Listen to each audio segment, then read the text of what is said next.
Donc chapitre sur la reproduction, je m'excuse d'avance, il va y avoir des blancs parce que j'ai beaucoup de schémas à décrire. Donc ce sera le temps que je réfléchisse à ce que je dis.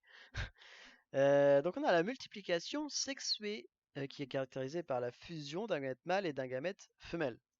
On a aussi la multiplication asexuée ou végétative. Ça concerne les plantes, les bactéries, les animaux. Donc dans la reproduction sexuée, on a le brassage génétique, l'évolution est rapide. Ça permet la multiplication à grande échelle, la répartition rapide sur le territoire. Chez beaucoup d'espèces, ça nécessite deux individus et ça permet de bénéficier de l'effet d'hétérosis.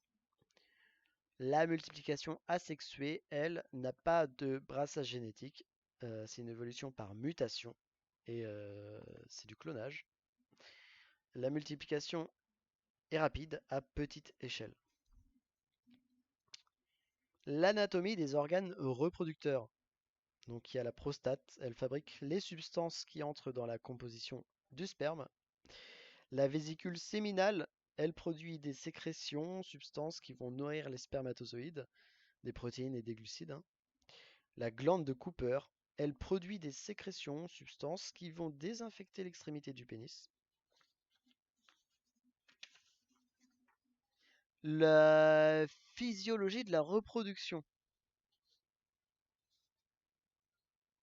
Ouais, alors attends, juste on va reprendre un schéma là par rapport à ça, ce que j'ai dit sur les mâles, ou pas. Ou pas, on va continuer de parler de la physiologie de la reproduction, donc la mise en place de l'activité sexuelle chez la femme. L'ovogenèse, la production des ovules. À la naissance, les ovocytes grossissent et s'entourent d'une couche de cellules pour former les follicules primordiaux. Après la puberté, à chaque début de cycle, un follicule grossit et on peut observer à l'intérieur une cavité dans laquelle se trouve l'ovule. À maturité, donc le 14e jour du cycle chez la femme, le follicule, appelé follicule de Graaff, va pouvoir expulser l'ovule hors de l'ovaire. Après ovulation, le follicule devient un corps jaune. La régulation hormonale du cycle chez la femme. Une hormone, c'est un message chimique, une substance produite à un endroit qui circule et qui va à un autre endroit pour agir. Le cycle débute par la manifestation visible du phénomène des règles. À ce moment, l'hypophyse va produire la FSH qui va agir sur l'ovaire en faisant grossir un follicule. Le follicule produit l'estrogène qui provoque un épaississement de la paroi utérine. Vers le 13e jour, l'hypophyse produit une grosse quantité de LH qui va provoquer l'ovulation. La follicule devient un corps jaune qui va produire de la progestérone qui empêche la reprise d'un nouveau cycle. Vers le 21e jour, l'utérus produit de la prostaglandine qui va faire régresser le corps jaune et permet la reprise d'un nouveau cycle. S'il y a fécondation, le corps jaune persiste et produit de la testostérone, empêchant toute reprise du cycle pendant 9 mois. De la fécondation à la naissance. L'ovule qui est expulsé par le follicule est capté par le pavillon de la trompe et peut être fécondé pendant environ 2 jours dans la trompe. L'ovule remonte l'oviduc jusqu'à l'ampoule où il pourra être fécondé. De son côté, le spermatozoïde doit franchir tous les obstacles jusqu'à l'ovule. Acidité du vagin, col de l'utérus, corps de l'utérus, trompe. Une fois fécondé, l'ovule se munit d'une membrane empêchant une deuxième fécondation. La cellule œuf obtenue va subir de nombreuses divisions qui vont faire passer l'embryon au stade 2, 4, 8, 16 cellules, etc. Durant ces premières divisions, l'embryon remonte la trompe pour arriver dans l'utérus où il va s'implanter. Cette étape s'appelle la nidation. L'embryon grandit par division cellulaire et par phénomène de différenciation, c'est-à-dire l'acquisition de fonctions particulières pour les cellules, système nerveux, tube digestif.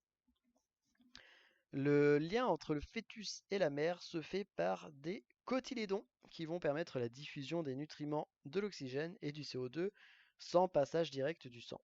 Le fœtus est protégé par deux poches. L'amnios qui contient le liquide amniotique qui est un liquide protecteur et nourricier. La, l'allantoïde qui contient le liquide allantoïdien dont le rôle est de stocker l'urine du fœtus. La spermatogénèse, c'est la production des spermatozoïdes. Ça a lieu dans les testicules au niveau des tubes séminifères. Donc, on a l'hypophyse qui crée du FSH et du LH. J'ai pas ce que c'est, hein, j'ai pas les noms exacts. Donc le FSH, c'est la croissance des cellules de Sertoli. Le LH, c'est la stimulation des cellules de Leydig. Les cellules de Sertoli, ça inhibine. Je crois que ça crée de l'inhibine. Et les cellules de Leydig, de la testostérone du coup. Donc tout ça, ce sont des sécrétions des organes génitaux, plus le maintien des caractères sexuels secondaires. Et donc l'hypophyse a un rétro-contrôle apparemment sur l'inhibine et la testostérone.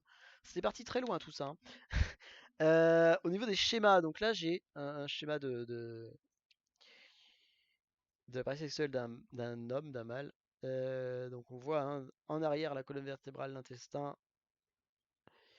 et l'anus. Devant de bas en haut, donc on a les organes reproducteurs, donc les testicules, à l'intérieur de la poche nommée le scrotum. On a le pénis, constitué du gland, donc le bout du pénis, de l'orifice urogénital, donc ce qui permet au sperme et à l'urine de sortir. On a le corps érectile qui permet au pénis de se dresser, donc tout le long dans tout le pénis. L'urètre, c'est le canal qui va jusqu'à l'orifice urogénital. Le canal déférent qui vient des testicules, qui va jusqu'à la prostate. Pareil, la vésicule séminale, tout ça se rejoint au niveau de la prostate, avec tous les canaux. La vessie aussi. Et précédant la vessie, on a l'urétère. C'est le canal qui vient jusqu'à la vessie.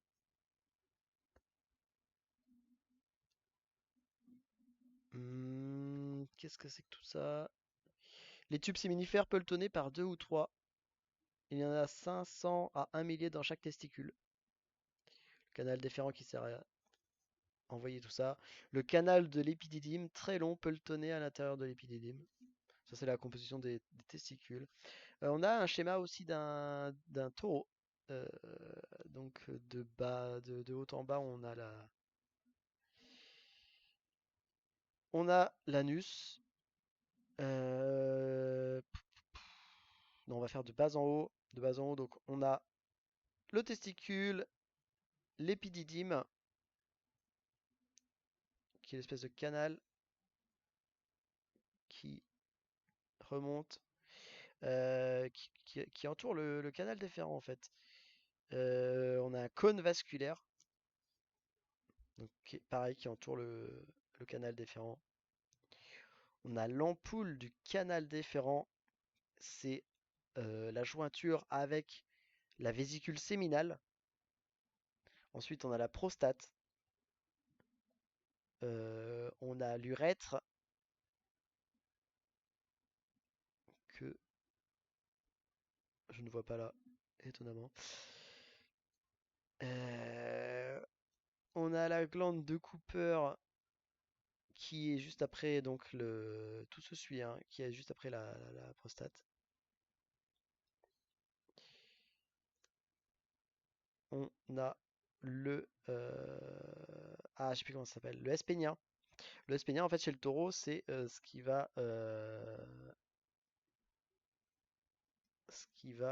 est avant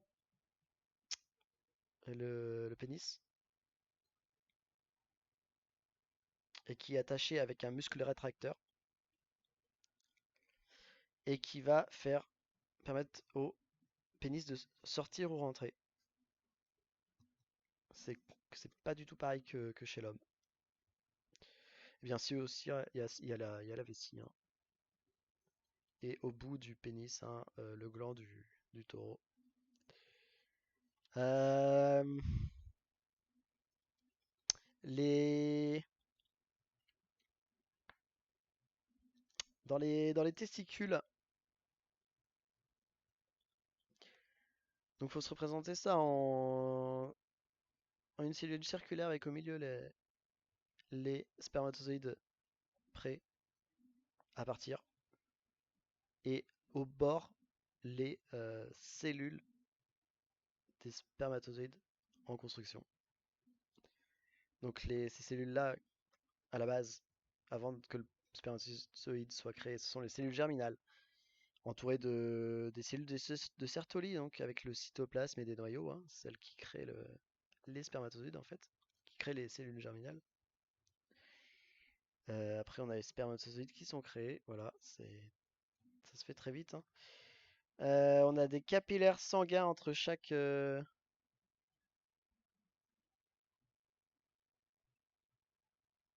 cellule de Leydig,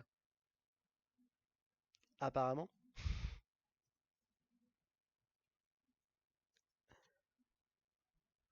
Alors si je sais pas si j'ai compris. Ce serait dans les cellules de... Oh non, je raconte n'importe quoi. Je vais pas m'avancer là-dedans. On a un espace interséminifère, donc un tissu conjonctif entre chaque endroit producteur de spermatozoïdes. Ce sont des tubes en fait, hein. Ah mais oui, mais c'est ça, oh, c'est les tubes séminifères, je suis totalement débile. Ok, ok, ok, ok, ok, ok. C'est ça de pas lire avant, hein. Oui, donc alors, entre chaque... Ok, alors c'est bon. Donc on a dit que les tubes séminifères, c'est ce qui crée les spermatozoïdes. Entre chaque tube séminifère, donc il y a des capillaires sanguins avec des cellules de Leydig. Et dans chaque tube séminifère, il y a les cellules de Sertoli qui créent les cellules germinales qui vont devenir des spermatozoïdes. Voilà. Donc les tubes séminifères sont enveloppés d'un tégument, donc c'est l'enveloppe externe du tube, euh, d'une paroi, donc c'est ce qui constitue la création des spermatozoïdes. Voilà.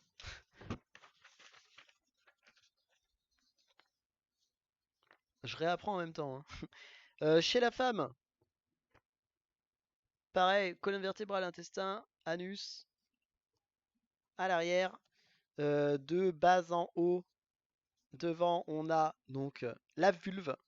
La vulve, ça comprend les lèvres, l'orifice génital, l'orifice urinaire et le clitoris. Ensuite, on a les voies génitales, donc à l'intérieur. Donc on a en plus la vessie, hein. Et dans les voies génitales, donc on a le vagin, donc juste après l'orifice génital.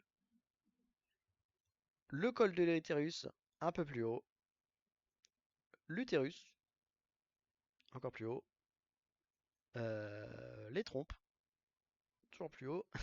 Et le pavillon de la trompe, tout en haut avec l'ovaire au bout. Chez la vache, puisqu'on a comparé avec le taureau tout à l'heure, de bas en haut, on a donc les glandes mammaires, puis la vulve, suivi du vagin, avec ensuite la corne utérine gauche,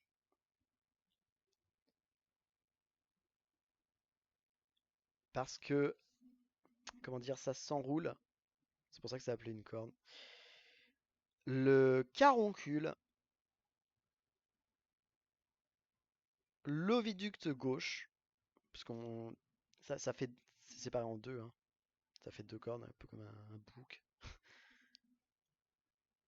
Donc on a aussi l'oviducte droit, bien sûr. Et à la fin, le l'ovaire. Voilà. Puis au-dessus, l'anus, le rectum et la colonne vertébrale, etc. Ah oui, on avait le col du l'utérus aussi, juste après le vagin. Qu'est-ce que c'est que ça? La représentation schématique d'un ovaire de vache montrant la séquence du développement d'un follicule, l'ovulation et la formation de l'évolution du corps jaune. Ok, ok, ouais, bah ça c'est intéressant. Donc au tout début, hein, on a la zone médulaire, hein, avec plein de cellules. On a des follicules primordiales qui apparaissent, puis follicules primaires, puis follicules secondaires. Là, c'est des cellules qui s'amassent en permanence pour former quelque chose de plus gros. Le follicule tertiaire, le follicule artésique, tiens, je sais pas ce que c'est ça. Après le follicule tertiaire, on a le follicule de Graaff ou le follicule préovulaire, hein. Donc là, on voit clairement, hein, depuis 3 cycles, là, on voit bien l'ovulation, hein. Ensuite, on a le follicule en cours d'ovulation avec les. Donc jusqu'à maintenant, ça faisait une boule fermée, hein.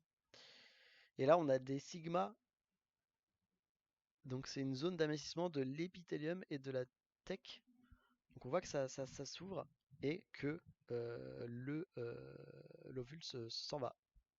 Et donc on a après un corps jaune, c'est une fois que l'ovule est parti, qui régresse pour être détruit, hein. Voilà à peu près. Retournons chez les bovins. Les enveloppes du fœtus chez les bovins. Donc oui, donc on a quoi? On a le fœtus, le liquide amniotique, le cordon ombilical, le liquide allantoïdien, on avait dit c'était pour le stockage de l'urine, hein. Le canal de l'Ourac. Donc le canal de l'Ourac, c'est le canal que vient remplir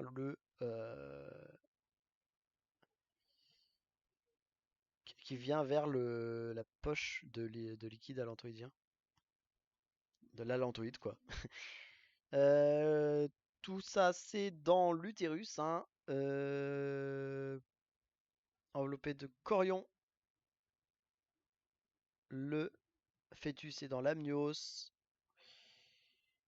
On a du placenta autour avec des cotylédons fœtaux et des cotylédons maternels. Donc ça, c'est une enveloppe, hein.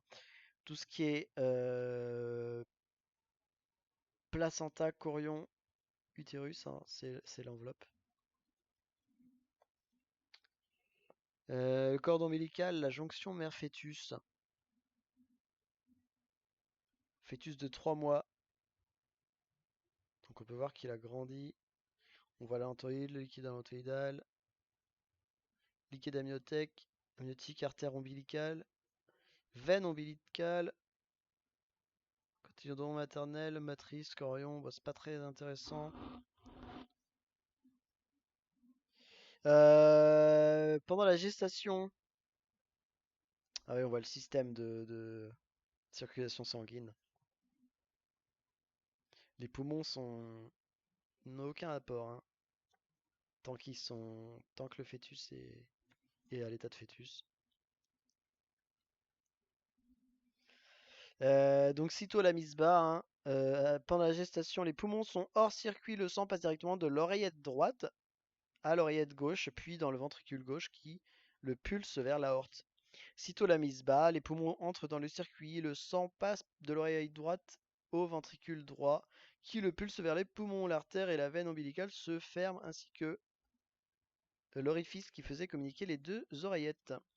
Les échanges mère-fœtus, de la mère au fœtus, oxygène, eau, sel, minéraux, nutriments, glucides, acides gras, acides aminés, hormones, certains anticorps, certains médicaments.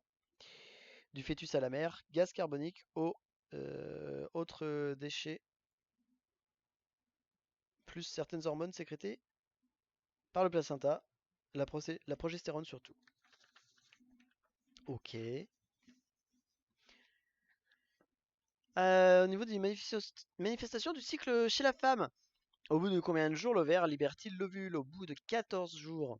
Comment s'appelle la partie de l'ovaire où se développe l'ovule? Le follicule. À quel moment du cycle le taux d'œstrogène est-il le plus élevé? À la fin de la phase folliculaire. Quelle partie de l'ovaire la progestérone est-elle Par quelle partie de l'ovaire la progestérone est-elle produite? Par le corps jaune. Quel est le rôle de la progestérone dans le cycle? Empêche toute nouvelle ovulation. Au bout de combien de jours a lieu l'ovulation chez la femme? Aux alentours du 14e jour. À quel moment ont lieu les règles? Au début du cycle.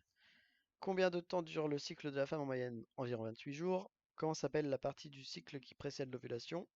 La phase folliculaire. Et comment s'appelle la partie du cycle qui suit l'ovulation? La phase corps jaune.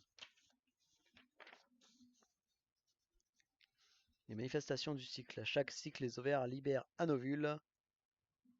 Ovaire, développement follicule, ovule libéré, formation du corps jaune. Les hormones sécrétées par les ovaires contrôlent le fonctionnement de l'utérus. Donc les oestrogènes augmentent jusqu'à l'ovule libéré, puis baissent doucement après, tandis que la progestérone augmente à la formation du corps jaune. La muqueuse utérienne, je sais pas quoi, se transforme au cours d'un cycle. Donc il y en a à l'ovaire, il n'y en a plus pendant le développement du follicule et elle réaugmente jusqu'à la formation du corps jaune et pendant. Le cycle sexuel dure environ 28 jours. Donc pendant 5 jours on a l'ovaire, du 5e au 14e jour le développement du follicule jusqu'à l'ovule libéré et du 14e au 28 le corps jaune. En l'absence de fécondation, le cycle utérin correspond à un cycle menstruel, l'apparition des règles. Les variations de la température corporelle accompagnent chez la femme des cycles sexuels. 3 phases par cycle. Phase folliculaire, ovulation, corps jaune. Ah oui, donc on est plus dans les 36,8 avec des altérations, enfin des baisses. En tout cas, on est en dessous de 37 pendant la phase folliculaire et au-dessus de 37 pendant la phase corps jaune. Avec des petits écarts de température, mais ça je savais pas, c'était intéressant. Le contrôle des naissances, la contraception. Euh... Ouais, donc on a où on peut mettre le stérilet, le préservatif, etc. Tout se met à des endroits différents, hein. On a la contraception non hormonale et la contraception hormonale. Donc en hormonale, c'est sécrété, les sécrétions inhibées par l'emploi de la pilule combinée. Ouais. Donc les méthodes contraceptives utilisées pour contrôler les naissances empêchent la formation de l'embryon ou et sa nidation dans les parois de l'utérus. En dehors des moyens naturels, courbe thermique, abstinence périodique, elles font appel à des moyens mécaniques et chimiques ou à des hormones de synthèse. La contraception non hormonale, l'utilisation de substances spermicides détruisant les spermatozoïdes, l'utilisation de barrières empêchant la rencontre des gamètes en s'opposant à la pénétration des spermatozoïdes dans les voies génitales femelles, préservatif masculin ou diaphragme, associé souvent à des spermicides, utilisation d'un dispositif intra-utérin, le stérilet qui rend la paroi de l'utérus inapte à la nidation de l'embryon.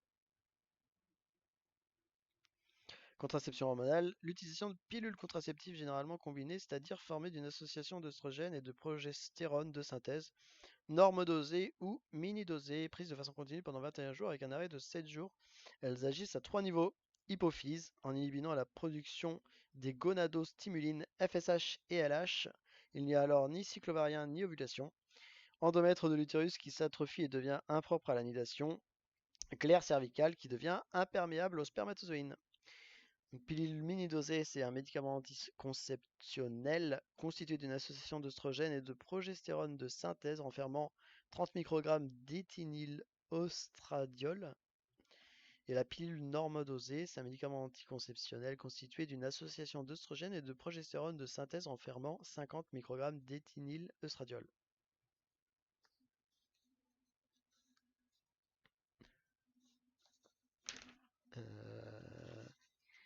De la fécondation à la naissance, la période embryonnaire, 2 premiers mois.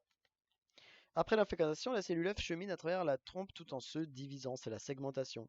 4 jours plus tard, la morula arrive dans la cavité utérine. Les divisions se poursuivent dans l'utérus et aboutissent à la formation d'une sphère creuse, le blastocyste, portant le bouton embryonnaire. Après une vie libre de 2 à 3 jours, le blastocyste s'implante dans la paroi utérine où son développement se poursuit. C'est la nidation.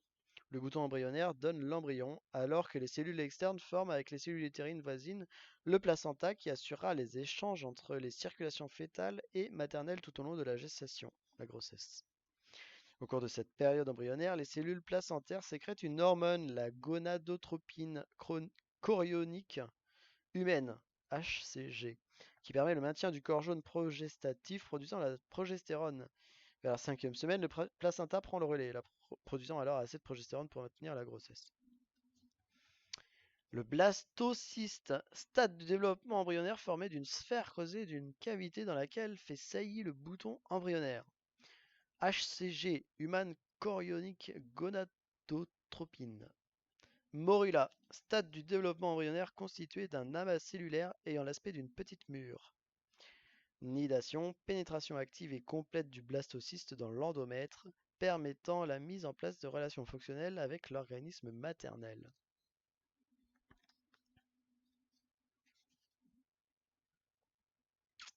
Attention, l'évolution de l'embryon du jour 0 au jour 7 au cours de sa descente dans la trompe a été représentée agrandie. Ah oui, oui.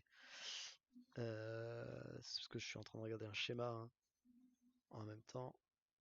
On voit fécondation, spermatozoïde arrive, jour 0, stade 2, il y a 2 cellules, jour 2, 4 cellules, jour 3, 8 cellules, segmentation, au niveau de morula, il y en a plein. Dès que la morula est faite, ça va se balader, puis en stade de blastocyste libre, puis dans la cavité utérine, se mettre en nidation. Là, c'est bien fait, hein. Et ça va créer l'embryon, le placenta, une fois que c'est collé à la paroi.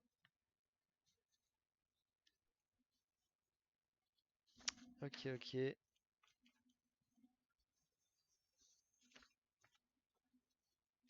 Désolé, je mets pas les schémas, ce serait chiant à faire.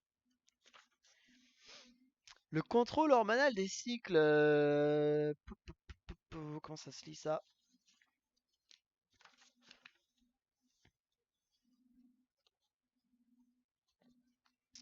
Le fonctionnement des ovaires et de l'appareil génital dans son ensemble est sous le contrôle du cerveau par l'intermédiaire d'une petite glande située à la base de celui-ci, l'hypophyse. Nous allons voir comment les hormones de l'hypophyse et celles de l'ovaire font fonctionner les cycles. Donc citer les 2 hormones de l'hypophyse qui contrôlent les cycles sexuels, donc LH et FSH. Citer l'hormone sécrétée par l'utérus, la prostaglandine. Dans le sigle FSH que représente chaque lettre, donc hormone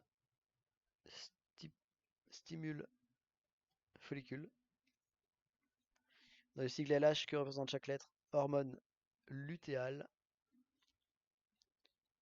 Donc la prostaglandine fait régresser et disparaître le corps jaune, le LH provoque l'ovulation, l'œstrogène provoque la manifestation des chaleurs, la progestérone empêche toute nouvelle ovulation et prépare la gestation, et le FSH fait grossir le follicule. Au cours d'un cycle, les 5 hormones interviennent successivement. Donc le FSH, puis l'œstrogène, puis le LH, puis la prostaglandine et enfin le progestérone. Donc plus détaillé. L'hypophyse déverse dans le sang l'hormone FSH, Follicle Stimulating Hormone en anglais, qui stimule l'ovaire et lui fait produire des follicules. Le follicule est une enveloppe qui contient un ovule. Il peut grossir jusqu'à atteindre la taille d'un œuf de petit oiseau et apparaître alors à la surface de l'ovaire. Un seul follicule arrive à maturité à chaque cycle. S'il y en a 2, on aura des jumeaux.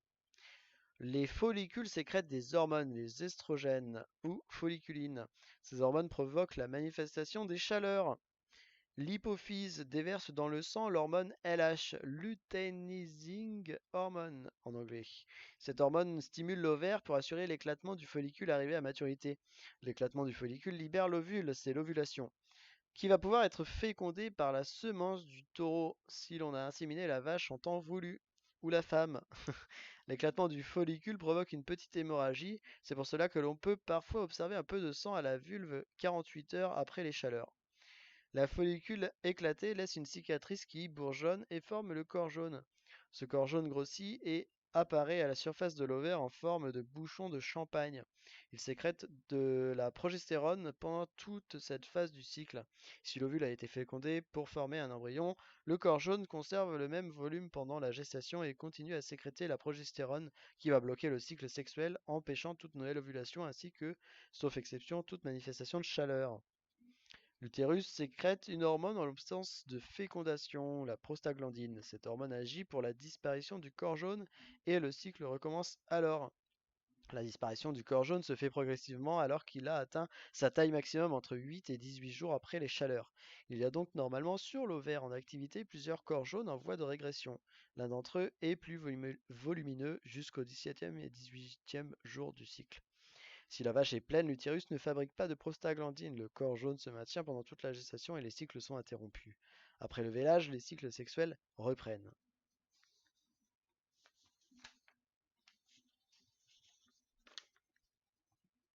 La production cyclique des ovocytes, l'ovogenèse. L'ovogenèse a lieu dans les ovaires. Donc c'est la production des ovules, hein. Ceux-ci sont également le siège de la production de progestérone et d'oestrogène, hormones femelles. L'ovogenèse se déroule en plusieurs temps. Avant la naissance, dans l'ovaire fœtal, la multiplication active des ovogonies est à l'origine du stock définitif d'ovocytes. Après la naissance, les ovocytes l'augmentent de volume, entamant la première division de la méiose qui est bloquée en prophase et s'entoure de quelques cellules folliculaires constituant des follicules primordiaux. À partir de la puberté, dans les mois précédant chaque cycle ovarien, un certain nombre de follicules primordiaux s'entourent progressivement d'un nombre de plus en plus grand de cellules folliculaires et de cellules técales. Técale, hein, pas fécale. Follicule primaire et secondaire, puis se creuse d'une cavité, follicule cavitaire. Au début de chaque cycle ovarien, une dizaine de petits follicules cavitaires entament la dernière phase de leur évolution. Dans le cas général, un seul parviendra à maturité, les autres dégénéreront. Cette évolution est marquée par une augmentation de la taille du follicule dont la cavité devient de plus en plus grande et par l'achèvement de la première division de la méiose qui conduit à deux cellules, un premier globule polaire et un ovocyte 2 qui entame la deuxième division de la méiose mais reste bloqué en métaphase. L'ovulation a lieu lorsque l'ovocyte 2, entouré d'une couronne de cellules folliculaires, est libéré par rupture de follicule mûr et recueilli par le pavillon de la trompe. Le cycle ovarien, c'est l'ensemble des transformations structurales et fonctionnelles qui affectent l'ovaire de façon cyclique, qui dure environ en moyenne 28 jours chez la femme. Le follicule, c'est l'élément constitutif de l'ovaire comportant un ensemble cellulaire, d'abord plein puis creusé d'une cavité renfermant l'ovocyte formé en périphérie de l'ovocyte de cellules folliculaires et dans les follicules cavitaires de cellules técales. L'ovogenèse, c'est l'ensemble des transformations et des divisions cellulaires qui conduisent à la formation des ovocytes. Et l'ovulation, c'est la rupture du follicule mûr suivie de l'expulsion de l'ovocyte dans les voies génitales femelles. Donc on a la phase de multiplication avec la vie embryonnaire, l'ovogonie, l'ovocyte, puis la phase de maturation avec le début de la première division de la méiose, hein. Ovocyte 1, naissance, cellule folliculaire, follicule primordial, puberté, et ensuite follicule primaire, 4 mois, follicule secondaire, 3 mois, 2 mois, follicule cavitaire, 1 mois, puis début de la deuxième division de la méiose, follicule mûr, donc follicule de 2 graphes, et là on a le cycle ovarien et l'ovulation. Puis un ovocyte 2 en métaphase 2. Voilà. Et dernier petit document, le synchronisme des cycles sexuels chez la femme. L'ovaire et l'utérus ont tous deux une activité cyclique synchronisée. Le cycle ovarien comporte deux phases séparées par l'ovulation. Une phase folliculaire marquée par la maturation d'un follicule ovarien, suivie d'une phase lutéinique correspondant au développement puis à la régression d'un corps jaune. L'activité cyclique des ovaires est réglée par des hormones gonadostimulines FSH et LH. La FSH stimule la croissance des follicules et la production d'oestrogènes par les cellules de la thèque interne. La LH déclenche l'ovulation et la transformation du follicule en corps jaune et stimule la sécrétion de progestérone par le corps jaune. Ces sécrétions hormonales hypophysaires sont sous le contrôle d'une neurohormone, la GnRH, produite de façon pulsatile par certaines cellules de l'hypothalamus lui-même sous l'influence d'afférence du cortex cérébral. Les ovaires produisent des hormones, oestrogènes et progestérone, qui synchronisent l'activité cyclique de l'utérus à celle de l'ovaire. Le cycle de l'utérus se traduit par l'accroissement de l'épaisseur de l'endomètre, la prolifération de ses vaisseaux sanguins et de ses glandes, puis par la destruction de la muqueuse à l'origine des menstruations ou règles. Le cycle sexuel de la femme est régulé principalement par l'ovaire. Les hormones ovariennes, par rétroaction, inhibent ou stimulent les sécrétions hypothalamiques et hypophysaires. Une concentration élevée et permanente d'oestrogènes inhibe leur production. Rétrocontrôle négatif. Alors qu'une brusque augmentation en stimulant leur production est à l'origine du pic sécrétoire de LH qui déclenche l'ovulation. Rétrocontrôle positif. Donc le corps jaune, c'est la structure cellulaire ovarienne résultant de la transformation du follicule après l'ovulation, au cours de laquelle les cellules se chargent d'un pigment jaune. L'endomètre, c'est la partie externe de la paroi utérine formée d'un tissu conjonctif fibreux, le chorion, recouvert d'un épithélium glandulaire, la muqueuse. Et le myomètre, c'est la partie interne de la paroi utérine formée de tissu musculaire lisse et de tissu conjonctif riche en éléments vasculaires et nerveux.